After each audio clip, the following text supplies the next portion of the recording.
Yeah. Did you really? Oh, no.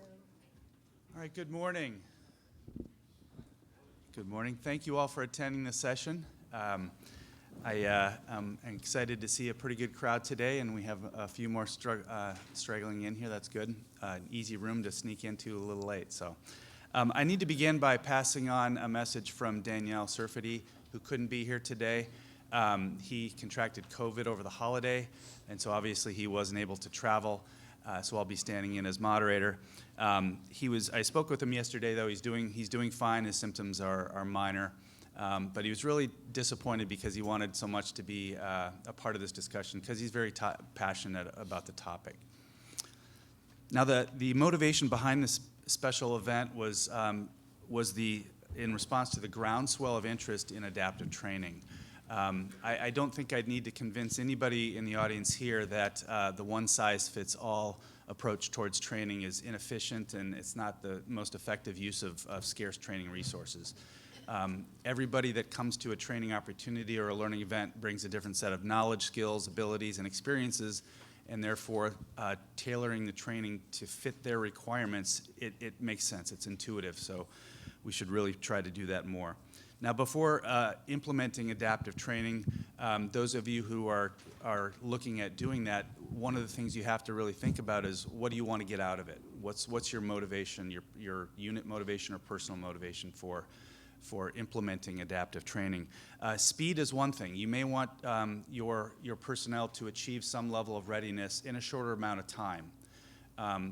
Maximizing proficiency is another goal where you have a set amount of time and you want to use all of it to get people as proficient as possible. Another approach is where do you focus adaptive training? I tend to talk about if you have a hypothetical distribution of proficiency, we tend to talk about the tails, the left and right tails of that distribution to show the benefits of, or the downside of one-size-fits-all training, where you have the high proficient learners who are bored by the content and they disengage, or you have the low proficient learners who are struggling to keep up. But there's a middle of that distribution where adaptive training still applies. So we need to think about how to apply adaptive training to all the different types of students at different proficiency levels. And then finally, the cost of adaptive training. It's not just a technology that you can purchase, swipe your credit card, and plug in. It really requires a paradigm shift on how we design training and execute training. And so you have to think hard about the cost associated. Now, there's some other factors that are involved with adaptive training. Type of delivery. Is the content that you're responsible for, is it lesson-based, where you have a sequence of lessons? Or is it scenario-based, where you put somebody in a simulator like we've seen down on the expo floor and let them run the scenario out? Availability of data. Sometimes you have a nice database of scores and proficiencies that you can run machine learning algorithms across to make inferences about learner skill states. Other times you have no data and you're dependent on expert-based models or rule-based models to make adaptations to the training. Frequency of adaptation. Van Len talks about the inner and outer loops. Inner loop being making adaptations within a task, outer loop making adaptations at the end of the task. We at Aptoma, we've extended that model to a three loop, an inner, middle, and outer loop. In fact, I think Daniel was the one that pitched that idea internally. Inner being real time or near real time, such as in a simulator where you inject another bad guy. Middle loop being at the end of the scenario or at the end of the lesson, what do you do next? And then the outer loop, we think about that as career development. After I finish the schoolhouse, what course should I go to next? Or what developmental training should I have that's more career focused than it is maybe specific focused? So I'd like to begin with some intros here and let each of our panelists here describe who you are, what you do, and what your interests or perspectives are on adaptive training. Janet, can we start with you? All right. Good morning. It's bright and early. It's kind of dark out there, so you have the opportunity to snooze, but hopefully we will be interesting enough that you won't. So I'm Janet Spruill with Aptima, and I'm really pleased to be here today. I'm excited about the topic. It's an area that my company, my group, myself has really invested a lot of time and focus in for really many years. And I think before I tell you a little bit about my role or more of my thinking on this, I just want to go on record and say that I am a huge fan, and I believe that adaptive learning is the next big wave of modernization for digital learning. And I think that was underscored by Major General Bratton in the fireside chat at the kickoff, and he talked about needing to lean into the application of artificial intelligence and machine learning in training, that he believed that time horizon was closer than we think. I agree. That doesn't mean that it's not without challenges. So in my role at Aptima, I have the honor of leading a group that is focused on pulling innovations out of our completely innovative, forward-leaning research and engineering group and getting those through the valley of death and implemented into fielded systems to be able to scale them and mature them and ensure that they meet things like CMMC compliance and authority to operate and all of the sort of security technical challenges of fielding technologies. I've been in the training implementation, training development field for well over 3 decades, and like many of you in the audience, I'm sure we've seen a lot of technology development, right? We've seen new technologies work their way through the technology adoption curve. I wouldn't even go back to some of the earliest technologies that I've had the pleasure to work with, but if you remember the dawn of digital multimedia, and then the dawn of ADL and SCORM and learning management systems and learning content management systems, and then immersive virtual worlds and virtual and augmented reality. So we continue to look for smart ways to infuse technology into training to help make it better, more efficient, and ultimately to impact the outcome of our students so that they can go on to operational positions and be best equipped. And I believe that is an imperative today that can't be underscored or needs to be underscored, that it's a matter of national and global security, really.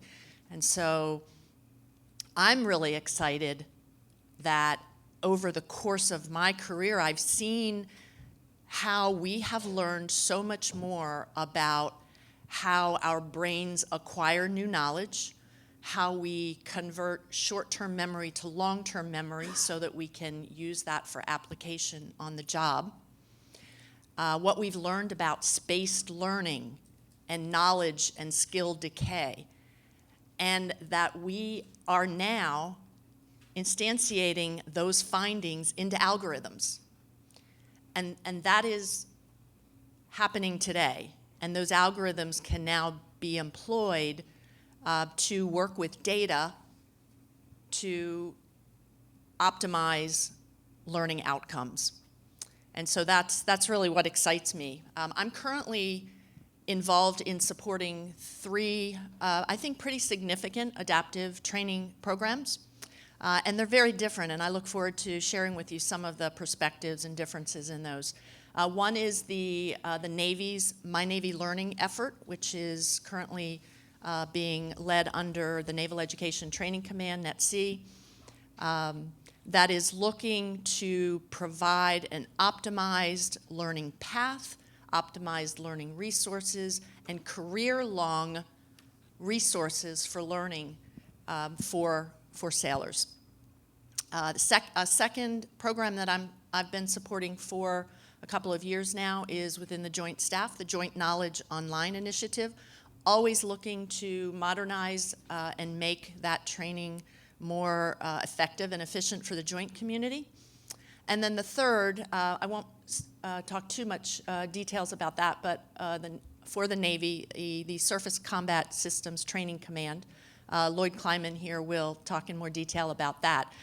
But throughout that, there have been very, very different approaches because there have been different requirements. So in some cases, we're looking to tailor and optimize a student's path, so adapting the learning path. In other cases, we're looking to adapt the content so that we can dial up or dial down the complexity as the student's proficiency is assessed. And then the third is to validate that student's proficiency versus just completion of a training activity. And obviously, some use cases require different combinations of that. So I'm really excited to be here. I'm excited to be part of a company, Aptima, who is focused on human performance analytics to drive optimized learning and readiness.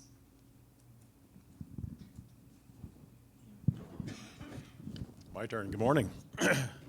My name is Lloyd Kleinman, and as Janet mentioned, I'm with the Surface Combat Systems Training Command. My role in that command for the last 30 years has been as a training technologist. I've been a consumer of the training, a producer of the training. I've trained, and as she mentioned, it's interesting when we when we start looking at adaptive training and the impact that it can have. My specific role within the training command is in our international programs. So I have a little bit different view than our chief technologist, Dr. Temple, in how we apply that. Over the past 20 years, we've seen a significant shift in how we train and how we need to train and the demand for training. Ken mentioned this earlier, there's a cost with training and there's a cost for implementation. That needs to be balanced with competencies, with how we execute that training, and in many cases, it's difficult to attain that training. In our case, a lot of the countries that we support, it's extremely expensive for them to come to the United States for training, which is where most of our training is accomplished. And in many cases, in some of our countries, it's difficult to send people because there's a requirement for English competency. So what we've been trying to look at is how do we deliver the training, similar to RRL in the U.S. Navy, Ready Relevant Learning, how do we deliver it in a more efficient manner? That was really our focus for about 10 years, and we're still looking at that. Recently, within the last 5 to 6 years, it's been how do we do it more efficiently? We approached Aptima and Janet specifically about looking at how do we measure proficiency in students, and we'll talk about this a little bit later. She's got several programs. I've got 2 programs that we're primarily looking at. One is dealing with enlisted sailors and maintenance training. The other is with officer training, specifically right now with tactical action officers and area warfare coordinators. How do we measure proficiency in those environments? One of them is a simulated environment, the other is a tactical environment. So I look forward to the discussion. Thank you. And good morning. I'm from Defense Acquisition University. How many of you guys are familiar with our work? Yeah. We figured. Super excited to be here this morning and to talk about adaptive learning. I come from a group that focuses on user experience, although I spent the last 15 years of my career there really focusing on games and simulations, which in their own way have their own adaptive learning capabilities within them, right? If you're great at a game, you're not going to continue to be challenged with the same thing. You kind of get fast-tracked through levels. Your performance is really all that matters, and you build proficiency. So thinking about it from this perspective kind of brings a natural evolution to the way we really start to approach all of the types of learning that we're pursuing at Defense Acquisition University. And as you guys are familiar, we help you guys learn how to acquire things. And so there are sort of two sides of this coin that DAU is interested in: understanding how we can help people learn more expeditiously, if you will, through adaptive learning, but also how do we help people understand how to acquire systems that have adaptive learning components, and especially when there's AI components, as Janet mentioned, sometimes those algorithms and the underlying components can be somewhat difficult, and how do we start to really make sure that we have access to those and that we're able to leverage the benefits of those when necessary. We recently did some work with some adaptive learning. It was an AI-enhanced adaptive program. We partnered with a great vendor, and we had some really mixed results. It was our goal to help people learn things to a level of mastery that we thought was appropriate. We also assumed, erroneously it turns out, that that would increase the efficiency of our training, but it didn't. What we saw was that our training times went up to achieve those levels of mastery because the adaptivity required, in order to get to that mastery, repetition until you had reached it. And so we were actually seeing lengthened training times, which was a very surprising outcome. And so we started to really deconstruct the way we think about what is adaptive and what benefits the user experience and what helps us get to that zone of proximal development that we want all of our learners to be in, that flow that really helps us internalize and increase the depth of our knowledge and the breadth of our knowledge simultaneously while still being actively engaged in our content and understanding when and where and situating how things should be applied, because most of our content, as most of you are familiar, does involve policy. And so how do we provide experiences to our learners that help them understand when and where to apply the content in a way that can actually enhance performance outcomes? So some of this comes down to some individual characteristics, and we had a really interesting discussion just before the talk with a gentleman who had some questions about individual learner characteristics and how do we take the mass approach, if you will, and think about adaptive. And you know, I think that that's a really important thing that we need to think about when we think about scaling, that we're not looking at individual performance necessarily, but we are, of course, still incredibly interested in individual outcomes.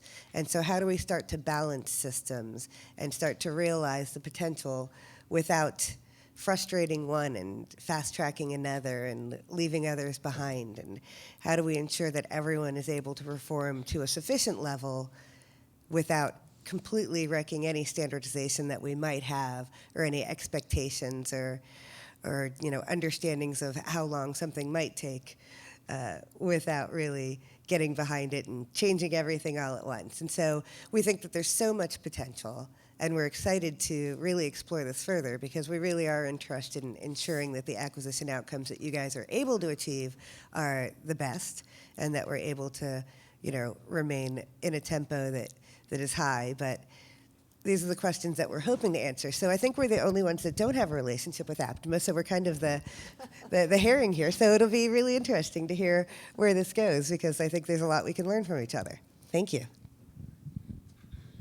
All right, and finally, I'm Kent Halverson. I'm a senior division director at Aptima for our division that's focused on training, learning, and readiness. I retired from the Air Force a while ago. I started off the first half of my career as a civil engineer officer, and the last half of my career in academia serving on the faculties at the Air Force Institute of Technology and the Air Force Academy. My role at Aptima as a division director, I own the capability that we call precision learning. That involves things like partially observable Markov decision processes and a variety of other algorithms that would drive some of those adaptive approaches. And keeping things innovative to throw them over the fence to Janet to implement and actually make things work. I've applied some of those in a handful of projects, one of which involved Arabic language learning, where we had a partner that had an existing software, and they said, we want to make it adaptive, and we went through the challenges associated with tailoring existing content. We also developed some adaptive training approaches for sequential training for pre-flight checklist, cockpit checklists that aren't supposed to be branching. You want them to go through the checklist in order. So we used response time as a proxy for proficiency that introduced a variety of prompts to the learner to get them to notice what they should be noticing. And more recently, some of my staff who are here at ITSEC recently developed a driving simulator that used not only trainer performance or learner performance, but also physiological state to drive the next section of road that was presented to the driver. That research was supported by Dr. Wink Bennett from his GRIL, the Gaming Research Integration for Learning Lab. Now, my interest here is to accelerate that paradigm shift so that everybody has an understanding of how the complexity of adaptive learning and all the things that need to change. It is not a silver bullet. It's not anything you can buy off the shelf and plug in. You really have to think about training differently, and the sooner we can get people all thinking that way, the better. All right, at this point, this is obviously a great panel of experts, and I can't wait to hear what they have to say. But I want to make sure that we gauge the audience involvement here, and this is the audience participation. It's early. For those of you that are still awake or haven't fallen asleep, if you've previously implemented adaptive training or are currently doing it right now, either for your unit or organization or for a customer, raise your hand. Okay, that's a good number. Second question, if you're thinking about it or planning to do it or want to do it in the near future, raise your hand. Good, so that's almost everyone in the audience, so that's great. So we want to hear not only from people on the stage, but also from the audience. We want this to be a broader discussion. So we'll have a Q&A session, so those of you that have stories to tell and share or questions to ask, as you hear the discussion here on the podium, take notes so that you can contribute when we get to that point. All right, thank you. I guess it's time to begin with the first question. So, what are, in your view, the promises of adaptive training? And I don't know who wants to start. Janet, do you want to take a shot at that one? Absolutely. Looking forward, projecting forward, what are the promises? Sure. So I think that there are a lot of promises, and I think, at the most basic level, it comes down to being able to do at scale what a really good instructor already does, which is provide that personalized feedback, to be able to provide the right pace and spacing of learning, and to be able to tailor assessments to the student. So there's a lot of research on the effectiveness of that one-to-one or one-to-small group training or tutoring. And so replicating that at scale is really a good place to start. I think there are a number of other promises. One is around engaging students, right? It's an ongoing challenge because one-size-fits-all learning has been shown to both demotivate and disengage student. And that can happen either when training is too easy or too complex or too repetitive to what I feel that I already know. A third promise would be having the right amount of exposure to content, right? So the right reps and sets. And that can be determined pretty specifically by real-time measurement of my proficiency. And I think that those are pretty straightforward, right? I think that there are some really exciting things, though, that adaptive training offers us. And one of the most important ones is the ability to intelligently surface content. And if you are a user of social media today, you're already seeing that. right? Where there are algorithms in LinkedIn and Twitter and Facebook that understand your preferences and your progress and your areas of interest. And like social media, that can play a really powerful role in a training experience. And in fact, we're seeing that today. So one of the adaptive learning elements in the My Navy Learning effort from NetC is a My Navy Learning chatbot. And the chatbots are used to enhance the Ready Relevant Learning courseware. And they do that by continually monitoring that user's progress and proficiency, but also their context, and being able to recommend resources that they may want to look at optionally or really need to take a look at and review. So I think that intelligently surfacing content is something that we should pay more attention to. And then finally, we heard a lot about data yesterday at the opening ceremony, and I think that with increasing data, we have a lot more opportunities and promise for things like moving from descriptive analytics to predictive analytics. So we will be able to and can predict student assessment scores so that we could have earlier intervention by a human instructor. We can predict dropout rates, which would be very important. And we can also use that to begin to pinpoint underperforming course content. So I think those are just some areas. I'm sure that there are many others. I'd be really interested to hear your ideas on that as well. Promises of adaptive. Promises. Did any of you ever read The Diamond Age? Neil Stevenson? Nobody ever reads this book. What is it? The Diamond Age?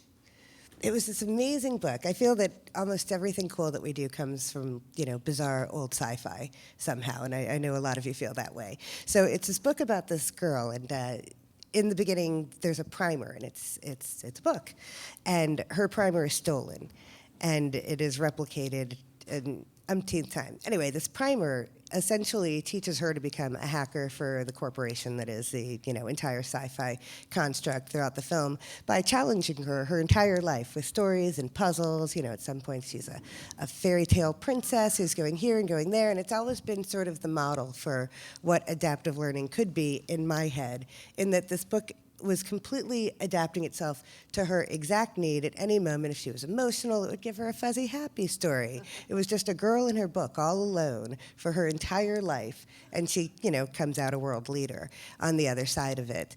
And so I think that everything that Janet says is exactly what it is that we think about the promise, right? Having people who want to continue to learn, who want to continue to grow, that the promise of adaptive learning really gives us. It gives us the ability to think about how could we really expedite the ability to get from here to there without having used 3/4 of our lives. Like if I could test out of almost everything, if I was smart enough, which, I could, hypothetically be a genius in 10 years instead of 20, if I really applied myself. But I think that there's a lot in that can really be expedited if we were able to apply things in a way that allowed us to really express ourselves differently, and that we would feel much more strongly about it and much more attached.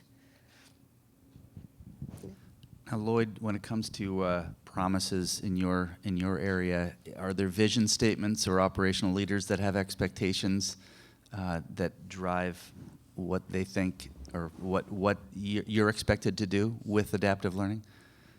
Very much so, and it's interesting. And Janet made a comment when she started her comments on this question about the ability to replace the instructor and provide the depth of that knowledge.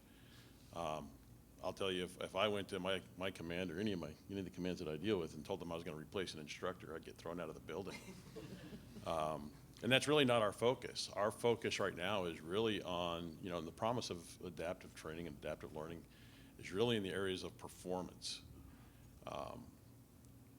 So from a maintenance perspective, you know, from maintaining the equipment, how are they doing in the actual point of performance? Can they perform? And more importantly, from the watch station, from the, you know, operating that tactical combat system, how are they able to do that, and are they doing it in the most efficient way? With with some of the tools and the products that we're working with now, we're able to do that. We're able to start measuring and providing some of that feedback to that command. One of the projects we're currently working on, it actually happened by chance, a chance discussion with the director of training. They've recently in the surface combat systems, they've recently kind of reconfigured how they teach combat systems officers, which, and this is the tactical action officers and the Air Force coordinators. It's become more of a mentor than an instructor, and it's become more of it's definitely performance-based. It's a 10-week course, and it is likely 90% practical application in a tactical lab. One of the things we're doing is, you know, we're in the middle of this project right now, and the first phase of this project is really using that instructor. It's providing the instructor tools to help them better observe what that student is doing, what each student is doing, and then collecting that and providing a recommendation. What's the next level of scenario that he needs to increase his proficiency? Because we're trying to increase proficiency, and what's been termed recently is the lethality gap. What we're finding in our combat systems is they're being developed so fast, training can't keep up with the gap. They can't keep up with the capabilities that they're training. So how do we do that? We can't do that in our traditional systems that we're doing today, where we're teaching, you know, I won't say teaching to the masses, but we're kind of teaching to the middle. You know, the one size fits all. That's not working anymore. We have to find a different way to adapt, and using adaptive learning, we're seeing, even in the short time that we've had it, we're seeing significant progress in there. The second phase of that is really the exciting part, is where we're going to take system measures. So we can actually take time measurements. How long did it take them to react to a specific event? Did they take too much time? How did they get there? Couple that with the observer measures, and what Kent was talking about is all of the tools that they're providing for all the algorithms, the POM-DP, all these different tools, to be able to provide that recommendation. It's not just important in the training environment, but that also becomes important in the operational environment, at the operational command. Because right now what's happening is the training command is providing a recommended proficiency level for each student that graduates this course to the gaining command. Today, that gaining command does not have a lot of confidence in that score, and the question that we get most is, you know, if they get a proficiency score of advanced, then the gaining command is saying, based on whose opinion? And that's exactly what it is today. It's an opinion. There's nothing that's measuring that other than an instructor that's taking a note. So what we're doing is we're providing them with a higher level of confidence in that rating that they're providing. So they're you know, right now everybody's pretty excited about that aspect of it. So that's the promise that we're looking for. So talking about success at the individual level, or the effectiveness of adaptive training, that's one level of analysis. At the program level, when your leaders say, how effective is the adaptive training overall, and what evidence do you have to show? Is it simply rolling up all of those individual successes, or what do you use to show your leaders what success looks like at a programmatic level? The long term for that that brings in a couple of the other efforts that are currently being worked with My Navy Learning, with the Surface Training Readiness Measurement System streams. Ideally, we're able now to track that student from the training command to the fleet, and then measure from the fleet. And the end, well, not the end state, but part of that, completing that loop, is identifying how is that sailor performing in the fleet on the ship compared to how he did in the schoolhouse. Not only will that tell us what we need to do to increase his proficiency on the ship, on that system, but it will also help inform the training system. How can we do better at the training system in the schoolhouse before he gets to the fleet? Yeah, that's a really good point. A lot of times when the student doesn't score well or doesn't appear to be improving, we assume it's because they're not learning, but maybe it's because the training is not effective. And so we need two feedback loops, one to the student to say what they could do better, but one to the instructors and the content developers about what they could do better. Alicia, you mentioned a mixed success on your attempt. How do you measure success, or how do your leaders measure success or expect you to demonstrate success for your attempts? So it was, the work that we did in adaptive was in a specific course, and there were elements that were choices for the individuals, and there was also the ability to warp some of the complexity. And so we were really measuring a couple of different types of outcomes. We wanted to know how long it would take them, of course. We wanted to know if they preferred it, just a general preferential. We wanted to know if they were actually increasing their ability. The outcome was going to be, a little bit better. And it turns out that we had sort of a very flat measurement. It was sort of everyone was passing. We knew that the folks who were taking the adaptive element of the course were taking longer. We had implemented some test out ability, and we knew that most of them did favor that. And that's not, hard to believe that, if I could test out and get out, I would rather do that. But what we saw was that the preferences really weren't as strong for the adaptive components, except for the sort of aesthetic likability.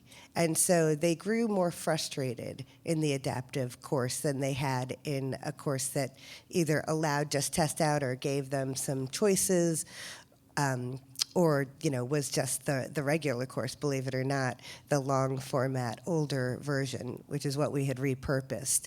And so for us, we realized, okay, this might not be the right time. There was some cost components and some tech also. I know Janet talked about getting some of the programs up to the point of ATO. We feel that that's sort of a struggle for small companies, certainly, getting to the point where we can integrate those systems, understanding how those systems are going to play within ours.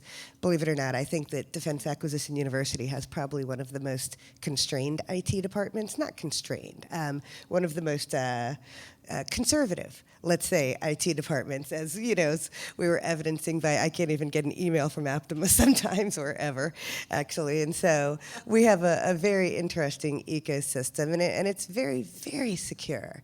But trying to get those elements into it, sometimes the battle isn't worth it. So it was a combination for us of cost. We certainly couldn't see scaling it up when combined with the lukewarm results and the likability of the students, unfortunately. We didn't see any of the big outcomes that we had hoped for, faster, better, more rewarding. So it sounds like that was a Clippy type result where it was a first attempt, and you'll do better on the next one. We will do better next time. It's funny, we've heard Clippy mentioned so often in the last few weeks. I don't know if adaptive has a Clippy component, but certainly when we think about intelligent tutoring and assisted and bots, Clippy seems to be a very prominent target recently. And Janet, you either love them or hate them. So. Janet, have you named the chat bot yet? No. Okay. Clippy's taken. Clippy, sounds like it. Was there a question in the audience? I thought I heard somebody. Okay. All right. Janet, from your perspective as a product developer, showing evidence that, hey, the product we're developing works. Look, Lloyd, this is what you can bring to your leadership. Whether that's on the user interface or whether it's a bunch of data that's analyzed behind the scenes and put in a technical report, what are the ways that you use to demonstrate success of adaptive training? Sure. I think it's important to say that whether it's adaptive training or training, right, the ultimate success criteria is, does it have a positive impact on mission performance, on the performance of the work activity? And that's true whether you are talking about the success of the Army synthetic training environment or the Air Force pilot training next, or the Navy's ready relevant learning activity. When you talk about success, it's also tied very much to the organization's goals. And in the work that we've done with a lot of different organizations, those goals differ. For example, and it differs often based on the kind of training content. So, for example, for an organization that has a large number of annual compliance training courses or annual certification courses, one of their goals may very well be, I want students who are repeating that year on year to be able to accelerate their way through as fast as possible so that they're not disengaging. And that's going to be very different from a customer in a high consequence training environment learning to employ a weapons system. You don't want to accelerate them as fast as possible, right? You want to ensure complete mastery of the content. And so the goals, the success criteria really has to be tied to those goals. Now, we've been pretty positive about adaptive training, talking about the promises and how to measure success, but I'm sure many in the audience have experienced barriers. We've hinted at some of those already, but I'd like to spend some time talking about barriers and also enablers, things that can help overcome those barriers and constraints that we face. Alicia, why don't you start with that one? The first thing that came to mind when I thought about things that would help soothe barriers was funds, right? It's money always helps, but that's not always going to be the sense. So when we think about some of the barriers to adaptive learning, certainly the construct of content development is one that we continue to struggle with. We have, of course, all of us, a limited number of content developers, and in some cases, when we think about presenting content in different formats, because it could be preferential, again, or thinking about warping it or manipulating it or having different scenarios for different people, because that's what's best for them. That all comes at a cost, right? That's time and that's money, that it's super hard to try to posit the resources for that.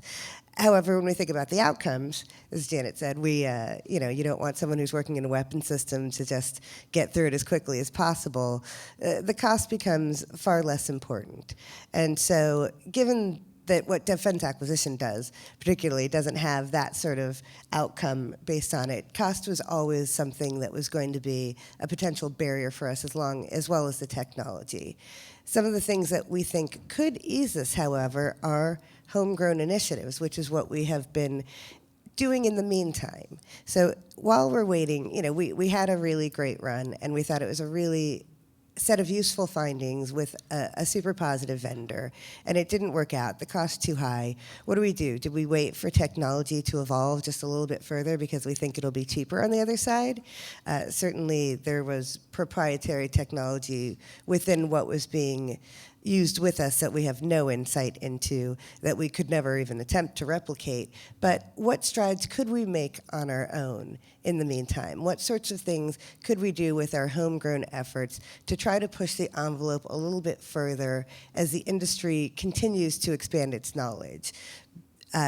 And that's unfortunately what we have been relegated to in the meantime. We're always looking for newer ways to approach this. But in the meantime, understanding learning science from the perspective of what makes adult learning attractive, what makes human performance work, where do all of these things tick?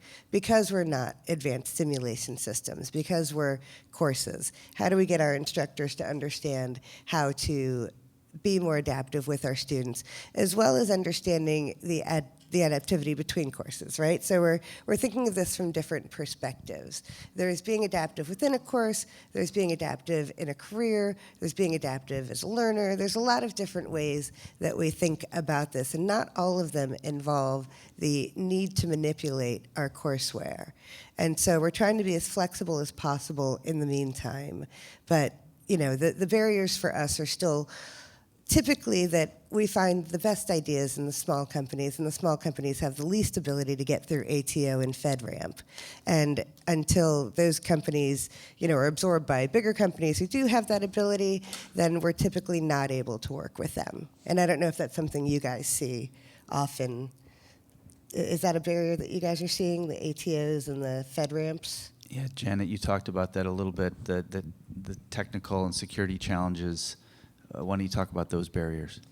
Sure. So those are real challenges, and while they are certainly possible, they certainly add a lot to the timeline.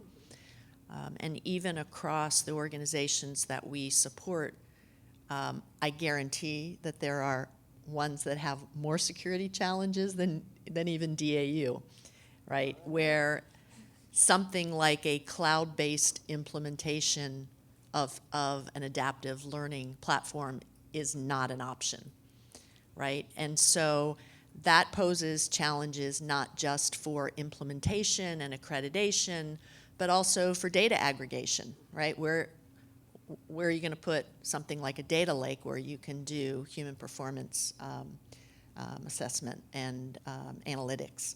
But right, so, and I can speak to other challenges, but if you want to stay on that, we can do that. Well, I was going to jump to Lloyd. What are some of the challenges from your perspective or barriers that make it difficult for you to implement adaptive training? A lot of the same ones, to be honest. Some of the top ones are obviously funding. That's a challenge. IT is always a challenge. I would challenge you that our IT is more challenging than yours. Next year, we're gonna have a showdown. Yeah. You bring your CIO, I'll bring mine. Even more of a challenge, in some cases, is the mindset of the community itself.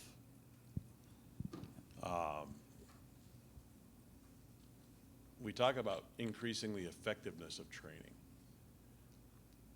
The argument for most people who don't want to spend the money, who aren't looking to do anything different, is we've done this for 20 years. We are continuing to do it. It still works. The problem with that thinking is that it works today, and it may have worked for the last 20 years, but that doesn't mean it's going to work tomorrow. And that's a hard mindset to change. So the acceptance in the community is one of in my case, the Navy. And the training community in the Navy is extremely difficult to get past. We've been extremely lucky in our current project in that typically one of the biggest barriers I have are instructors. Because most of our instructors are, and to be honest, it's not the military instructors we have. They're very accepting. They're willing to do just about anything. Yeah. It's the retired military instructor that's now that contracted instructor, who's been teaching for 20, 30 years and is afraid of the change, to be honest. They're also very afraid that they're going to lose their job, because this goes back to when they think adaptive training, when they think when you're going to bring any kind of technology into training, the first thing they think of is you're trying to take my job away. And that's the exact opposite by bringing this in. We need them to implement the technology. We need their knowledge to inform the technology, to inform the systems, to make them better. So trying to get that across to them, that's one of our biggest barriers. Yeah, those civilian instructors, it probably becomes their identity, and so you're attacking who they are as a person versus the active duty who are more transient. They're just doing it for a year or 2 or 3 and then moving on to another operational job. But the civilians who do this, that have this identity, they're changing role from instructor to mentor. One of you mentioned that the role will change to, and I've heard in other discussions earlier this week, the instructor will be sitting next to the learner, not standing up on a stage like we are here pontificating about things, but instead being side by side, that may take more time, that may take less time. I can tell you there's going to be enough work to do on structuring content, developing assessments, all the knowledge engineering that has to happen around that, and those civilians with decades of experience are the kinds of people that will need to do that. So their roles and responsibilities might change, but I think there's enough work for them to be done where they shouldn't feel worried about losing their job. Well, and I think that's exactly what they're seeing right now. So that, similar to what you're talking about, they're sitting right next to, they're evaluating. What we've seen with this process for implementing this particular project, and this is the TAO project, is it's been unique. Every one of the instructors that we've worked with absolutely want this. When we first started, they said, "Oh, this isn't going to last. We've tried this before. You've brought it in, you've brought something in, and it died on the vine. We couldn't go any further." This is one where they've actually seen it. We've been working on this project for about 2 years now, and we're now at the point where we're actually using this in training. So they're actually seeing the results, and it's actually excited them even more. They've become more excited, more engaged in informing the system. So it's a barrier, but once you get kind of to the top and the precipice of that barrier and get over it, then it's an accelerated curve down to get their involvement. Janet, did you have a comment? I have a few more barriers. Yeah. Well, I think we could spend about 2 hours talking about barriers. But yeah, please. Yeah, so I wanted to kind of get into a few of the technical barriers, challenges, not absolutely able to be overcome, but some real technical challenge. And I think one of the challenges is that we need sufficient data to train the computational models that are used for adaptive learning. And to do that prior to fielding, right, or prior to a significant pilot. There are a number of ways to do that. I mean, we can start by manually building the models. We can use simulated student data to exercise and refine those models. We can use a progressive series of pilots to increase that data. So there are certainly ways to mitigate that, but because these are self-learning algorithms and they get more precise and intelligent over time, as we heard yesterday in the opening ceremony by Van Sullivan, the industry keynote, that four-letter word data is crucial.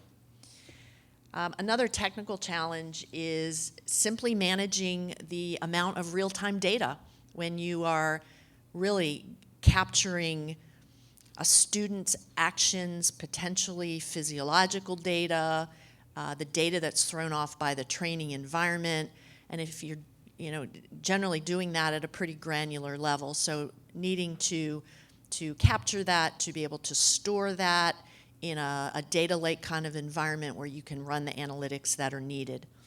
And then I think one of the last technical challenges is that especially if you are looking to use a platform that had its roots in higher education, right? Think the McGraw-Hills, the Pearsons, who have all had great success in implementing in higher education adaptive platforms for largely didactic kind of training, level 1, 2, interactive multimedia type of e-learning, bringing that into an organization that already has an established learning management system, learning content management system.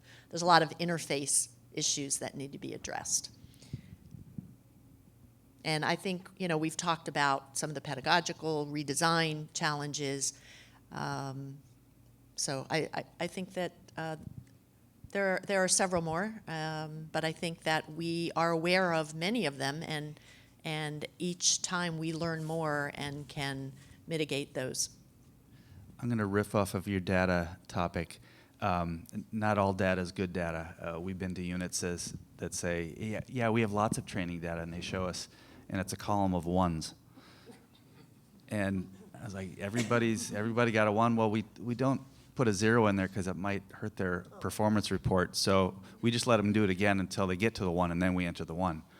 So data that has no variance doesn't really help anybody, but a lot of people think that the data they have are valid, reliable measures of proficiency. But if you look at some of the scales that subjective instructor pilots or instructors use, they're not psychometrically sound, and the data, therefore, that are generated from those are questionable. So you have to really make sure that the data are valid and reliable before you put any weight or develop algorithms around them, regardless of those who say, well, the AI can do that. The AI can't do a lot with bad data. Oh, question. Yeah, sure. Yeah. So talk a little bit about it with the instructors, right? The question is, who have you found to be the greatest critics of adaptive learning techniques, and how do you turn those critics into allies? So, yeah, critics. Some of the biggest critics are the funding sponsors, to be honest. And what we're finding is the quickest way to turn that is to start small, kind of build a little, test a little, and show a little. Once you start showing the benefits, once it clicks and it says, oh, that's what it can do, that's when it changes. That's when the mindset changes. And do the students enjoy it? I apologize. Do the students enjoy it? Have you found that they? So right now we're just, the students really don't see any change because it's all on the collection of the data, and the data that we're collecting is based on essentially a grade sheet or a learning exercise that the instructor is grading. So the student really doesn't have an input at this point. When we talk about the data and the confidence in the data, is it good data, is it bad data? Again, that was one of the reasons we started this project, was because the assessment that was leaving with the student to go to their gaining command was essentially an opinion-based assessment. How good was that assessment? When we couple that with system data, so data that you can't cheat the data. So as they're operating on the system, that data is being collected. If they engaged a track and engaged the wrong track, you can't hide that. So one of the side effects that we're seeing is by taking not just observer measures from the instructors, but also system measures from the actual system, it's also giving us a gauge for someone like a director of training to see how effective are his instructors. So it's not, so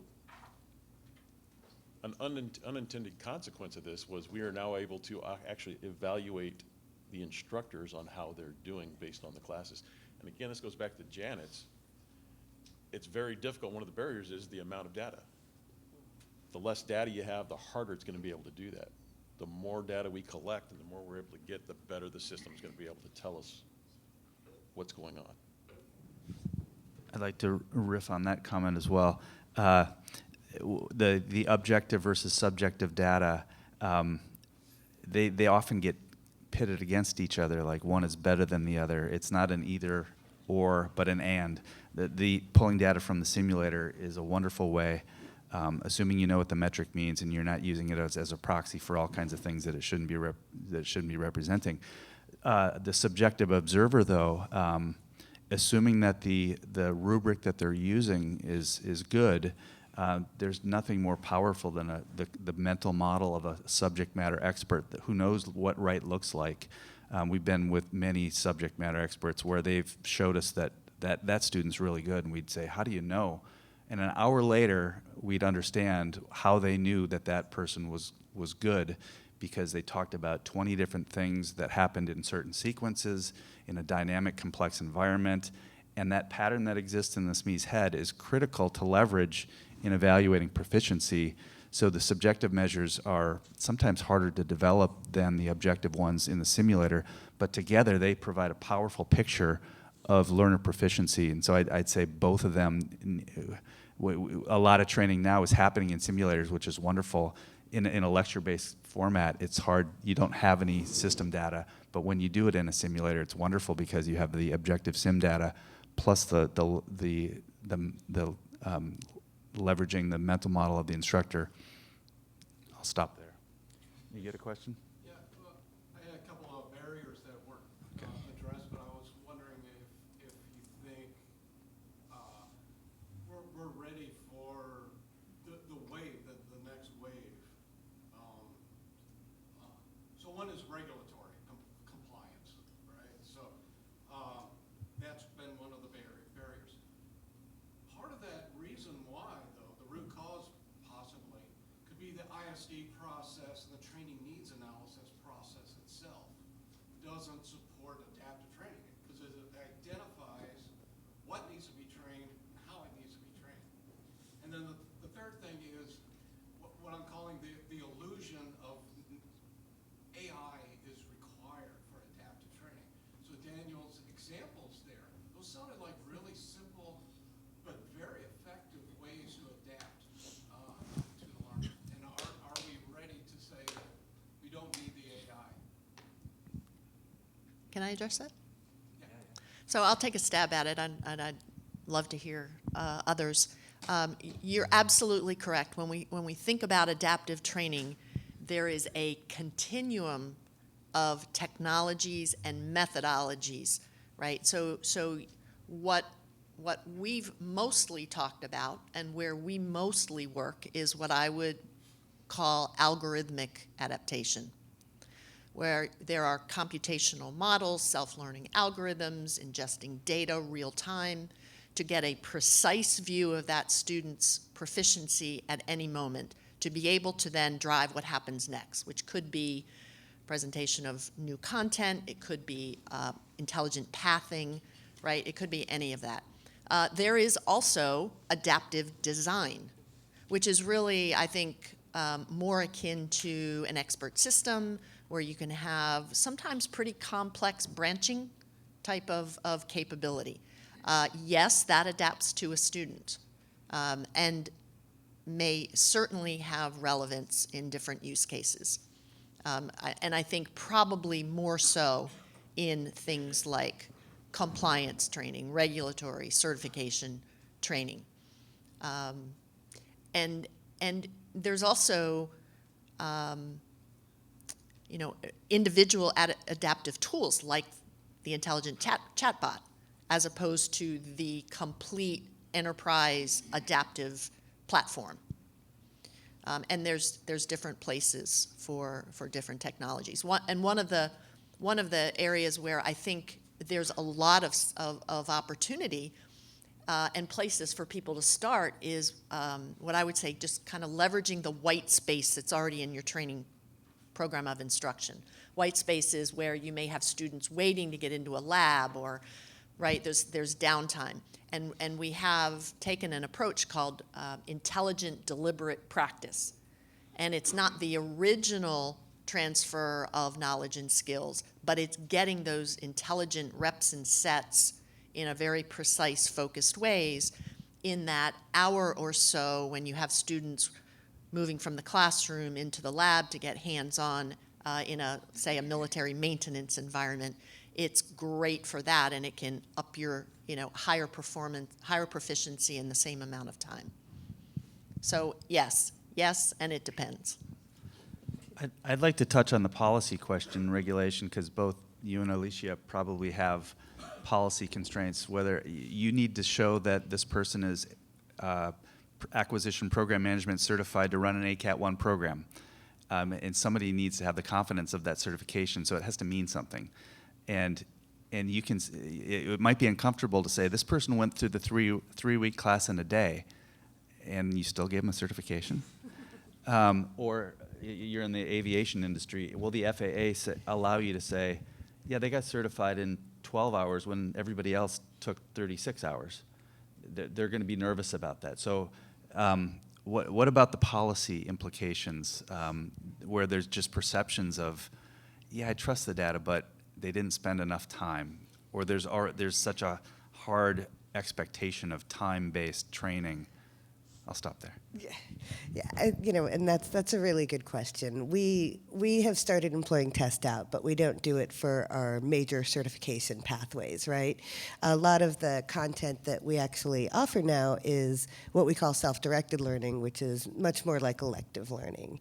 And in those cases, the ability to demonstrate proficiency is more important than sitting in the class for that amount of time. So we have that luxury on our hand. I can imagine, though, that because our regular certifications are based on not just our courses, but our courses plus time, and experience doing something, that we would easily be able to navigate that. But certainly the perception exists, and there is a need to ensure that those assessments are extraordinarily rigorous, which is where we have begun to really focus much more on games and simulations as the assessments, and using those as the performance in the performance outcome, and ensuring that those are varied enough and sufficiently complex that we've covered almost all of the breadth of possible circumstance that we can say with confidence someone has the ability to do. Lloyd, how about you? Are the personalists saying, wait, you can't make them finish early? I don't care what your data say. I don't want to put them on casual status. Or what are the policy implications or challenges for adaptive training in the Navy? I don't think we have near the challenge that Alicia or anybody else has with the regulatory. Our goal is to train them faster and make them more proficient at what they're doing. There's through the training needs analysis, through requirements analysis from a especially in a combat system, there's certain performance measures that they have to meet. The watch stations, a tactical action officer, there are certain things that he has to be able to do in a certain amount of time on the tactical system. If he achieves those in a day and he's met the objective, then that's the check in the box. It doesn't, for one person, this is where it gets into, the adaptive, it's individual. I could have 6 TAOs in a course. One could finish, he could be meeting all the objectives at the advanced level in a week. It's all about his background, his personal experience. I could also have another student in there who may not even graduate the course because he does not have the background. The system's going to, we'll get him there, but they have to meet the same performance measurements, performance requirements to graduate that course. So we don't necessarily it's not about 12 hours versus 36 hours, the amount of time in a simulator, the amount of time in a certain thing. It's about meeting a very specific performance objective. If they're able to meet that performance objective early, that's really the argument. If they can meet the performance objective early, why are we keeping them in training? Why do we keep them 10 weeks if they can meet the objective in a week? I think that highlights how we normally do training. We batch process. We have a class of students come in, they're done. We have another class, we batch them in classes. And do you foresee at some point in the future where we get away from batching to just say, we have another person that's ready, put them in the training pipeline, they're going to come out when they come out, they're going to get their assignment, they're going to go to the ship, and almost like individual level training versus batch processing? I do. I see that in both cases, in both the watch station training, especially in the watch station training, that's very specific. But even in the maintenance training. See, in today's environment where we're teaching to the class, to the middle of the class, we're teaching a 26-week class. You're going to be here 26 weeks whether you need to be here or not. I can easily see the time coming, and that's really the focus of Ready Relevant Learning in the U.S. Navy, on the U.S. Navy side, is why am I keeping them in training if they already have those competencies? If they've met those competencies, let's get them to the fleet. And if they need something in the fleet, we'll get it to them there at the concentration area. We don't need to keep them here. So I definitely see that coming, changing that mindset that a class is 12 students, 10 weeks, every time. I don't think that's going to be the normal soon. Okay. Good, perfect timing. Or Alicia, did you have one quick comment? Okay, go ahead. Question. I've had this mental tug of war going on, and you kind of contributed more to it. I had this note because someone earlier said that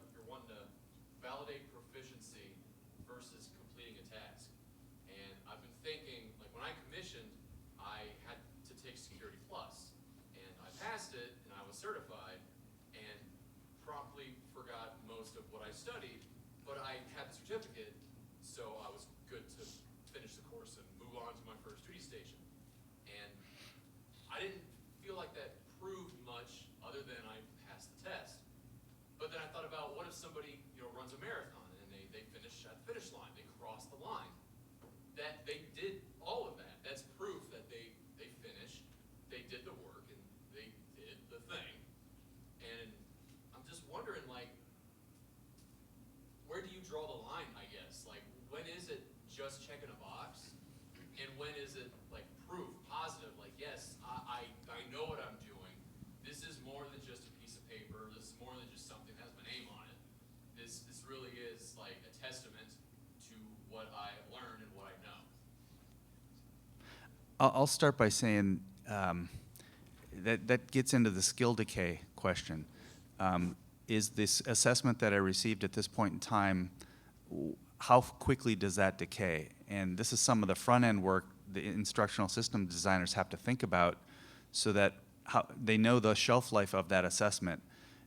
But then if you have access to real training data, they may show that you access the operational system and did this every week, so you kept fresh on that skill, and there's evidence of that. So if you have access to operational data that can update that or justify or verify that you have maintained that skill, that's critical. But I think the important part is knowing what's the skill decay tendencies for that individual skill set. Others? Yeah, and it's a good point, and Alicia mentioned this earlier, and it's the same concept here. It's not, you got the certificate, I graduated the course. That's not the end of your training. That's not the end of your learning. When you leave the training center, you're not done learning. You're not done training. What we're able to do now is measure where your proficiency was when you left training. But when you get to your gaining command, you're still required to train. But you're gonna be doing it in a different environment now. The benefit now is, with the systems connected, training will know what you did at the command. And this really gets into the, your levels of assessment, where we're really good at doing level 2 assessment in the schoolhouse, and that's where it stops. We never go past level 2. What we're on the verge of doing is be able to get to at least a level 3 by understanding how the transfer from the learning in the schoolhouse actually affected the ship. How did it affect the command? How were they able to perform in an adversarial environment? That's the data, and that goes back to the data question. That's the data we're capturing that we're able to feed back into the training. So that sailor that comes through training and gets that proficiency recommendation out of the schoolhouse, it doesn't stop there, which today that's where it stops. They go to the fleet, and every 12, 16 months they'll get an assessment, but it's not measured against anything. There's no baseline. This provides us with the baseline. Now we know where they are. Now we can start identifying what is the periodicity to narrow that gap, that decay, that skill decay. Mm-hmm. How often do we need to put them back in a training environment to build that up? Alicia, did you have a comment on that? No. Okay. Question, hand. I wanted to ask you if you could talk about the state of the development tools for adaptive training, as well as any applicable industry standards. How do you define a development tool?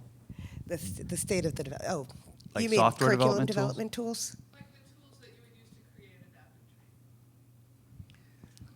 training. I think it very much depends on what type of adaptive training you're thinking about, right? For us at DAU, we're still talking really about courseware. So we're still really thinking through the tools that are standard to that, the storylines, the articulates, the composicas, those sorts of things. And what we've seen is that, those don't often give you the ability to employ those sorts of techniques unless you do, as we mentioned before, sort of those homegrown efforts where you're sort of offering choices, you're starting to collect data. We're at the very infancy of trying to understand how we could start to use data. But it comes down to data for us, again, much as everyone else, data, and how that will ultimately drive what we see as trends on the individual level or on the larger level, and how we can actually operate adaptive learning. The experiment that we did have specialized software that did employ a lot more adaptive featuring. That was certainly proprietary, and I assume that proprietary is what we see more often than not. Right, so it depends. I would say that there are quite a few commercial tools and platforms, again, mostly coming out of higher education, because that is a pretty kind of a stable a set of learning strategies and student population, and because an organization, a publisher, a software publisher, can invest millions of dollars in a single title for an adaptive learning course to teach undergraduate trigonometry, right? Like the ALEX adaptive software. You can Google that and learn about that, right? And they can invest in a very intensive adaptive learning course content that then can be sold really to all universities. So that's one model, and those are available as sort of content titles, if you will. We're starting to see some of those emerge for compliance and regulatory and certification training as well, which is great for upskilling.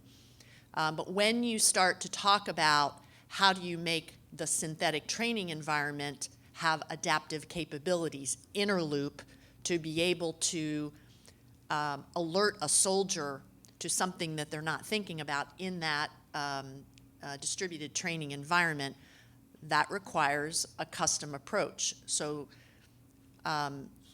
there are collections of models to model expertise. There are collections of algorithms.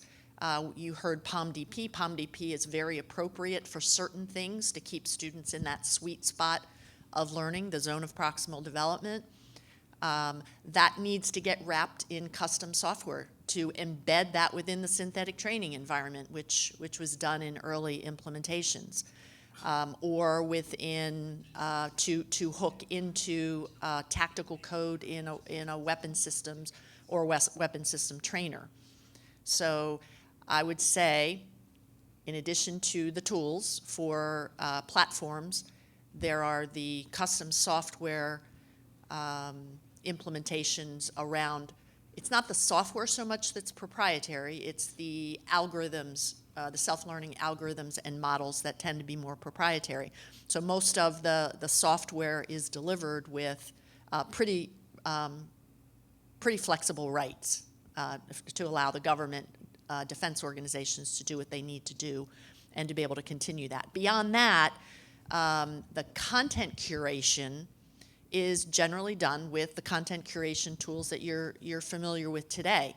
It's really just the approach to make sure that, one, the content is granular enough, think micro-learning modules, and two, that it's appropriately metadata tagged so that we can get that level of granularity needed in an adaptive environment.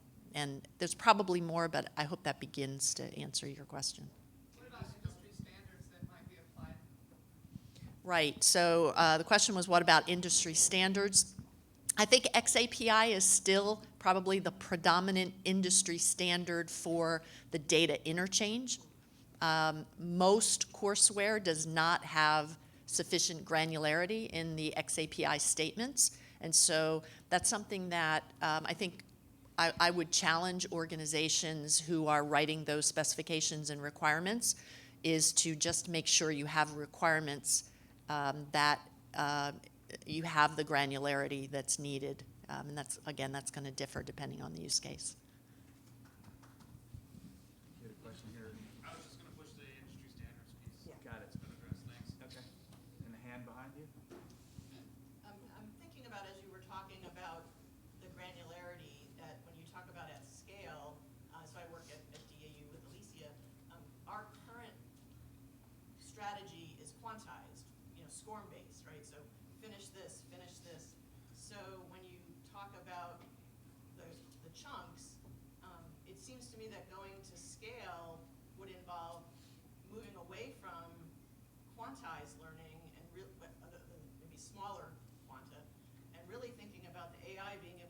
back to something earlier in the scaffolding. You know, if I'm seeing somebody unable to perform a skill, maybe there's a knowledge drop-off that you could reach back to.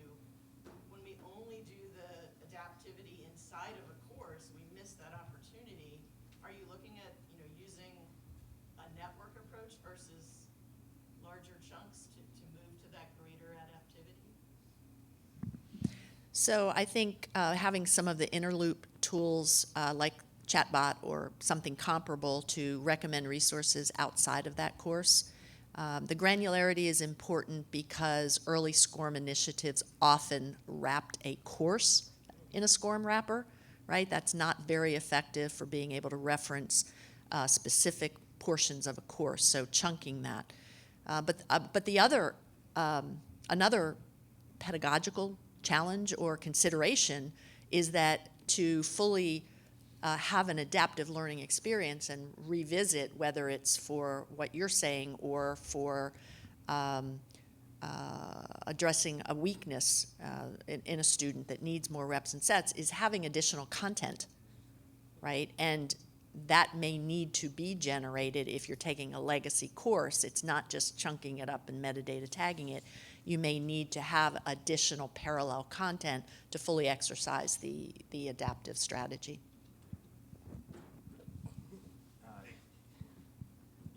Thank you. I appreciate the panel and thank you for your generosity with sharing your expertise. How do you respond to the critics that claim that while the individual training courses are not adaptive, our overall curriculum or program is adaptive? We have training programs that are designed for novice, moderate, or advanced users. We have training programs tailored for supervisors and others tailored for subordinates. And that adaptive scale is sufficient and cost-effective for our organization. So I was hoping you can help me respond to those critics. Yeah, I actually haven't heard that yet, but you know, I think I don't think that's good enough, right? I mean, I think that, and I'm sure that's what you're thinking. No, I think that you know, when we think about as my colleague Marianne would say, what's the end in mind, right? What is it that you're hoping to get out of your adaptive program that isn't being met by those needs? I think that there is the construct that, sure, different things have a different starting point. Like I could take Python for Dummies, which I actually am taking Python for Dummies.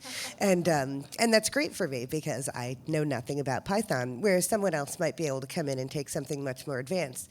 But will we get to the same endpoint? Likely not at the end of my Python for Dummies experience, right? And so I think that understanding what the finish line is helps us understand what it is that we need to sort of expedite in the middle. And so what is it you're trying to accomplish on the outside of it? Are you trying to get proficiency in something? Yes, as you mentioned, also for usually compliance courses, for example, where adaptivity is not really necessary, and sometimes the adaptive curriculum is more important than the adaptive individual course. Yeah. So for compliance, where the goal is to have that sort of understanding on the other side of it, I've never seen leveled like this is, oh gosh, I almost said sexual harassment for dummies, which now I've said. But I've never seen you know that. I'm going to stop now, Janet. Just going to put the microphone down. That was great. I think I need to take Python for Dummies.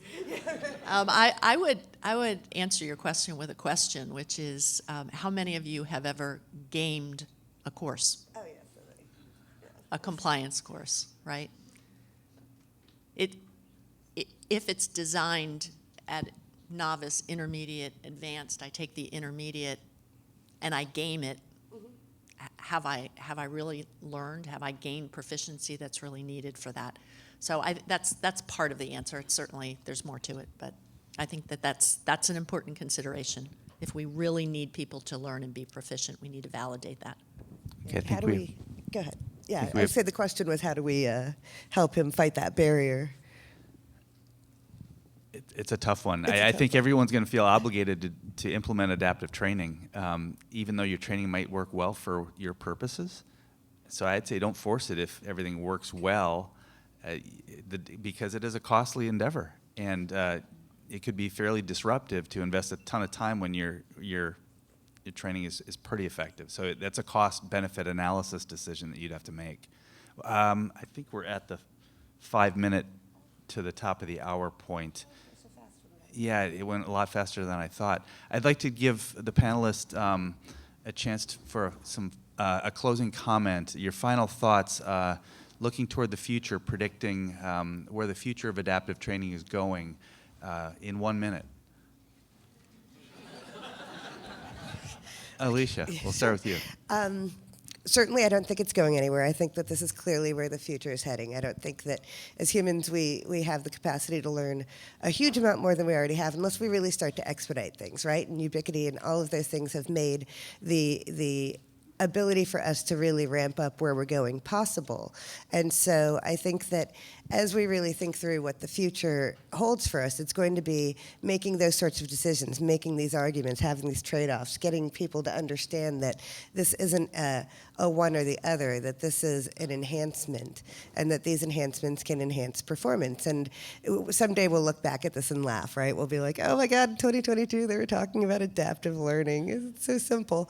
But, you know, to get from where we're going to where we're going from here, it's going to take a lot of work. And so we just urge you guys to just keep pushing and keep sharing all of your lessons with us and others so that we can all learn from them and move forward together. Yeah, I second that. I think adaptive learning has got a place. I think it's coming sooner than later. It's definitely picking up momentum. In my environment, in naval training, it is really spanning across. It's surface Navy. It's spanning across all areas. Again, it's a slow adoption, but once it's adopted, the impact and what we're seeing, and we've even seen it this week, the impact of that adoption is significant. So if you're working on it, if you've got plans to do it, and you're getting a lot of resistance, don't give up on it. Keep up on it. It will show results. So to answer the question up here, are we ready for prime time? I believe absolutely yes. I also would urge you to think and keep in mind that you need to match the right adaptive approach to your requirement. And that kind of goes along with when you talk about adaptive learning, the juice has to be worth the squeeze. And many of you have areas where it absolutely is. And I would encourage you to think about starting small. Start with a small pilot that you can validate. You can get lots of organizational learnings out of it. Look at white space in your training where you might be able to focus something and get a quick win. There's lots of opportunities to do that. And if you are an acquisition person in the audience, we need requirements. All right, so I'd like to wrap up by thanking the panelists for your time and sharing your insights. This is a wonderful session. And also thank you to the audience for your participation and attention and attendance. Enjoy the conference.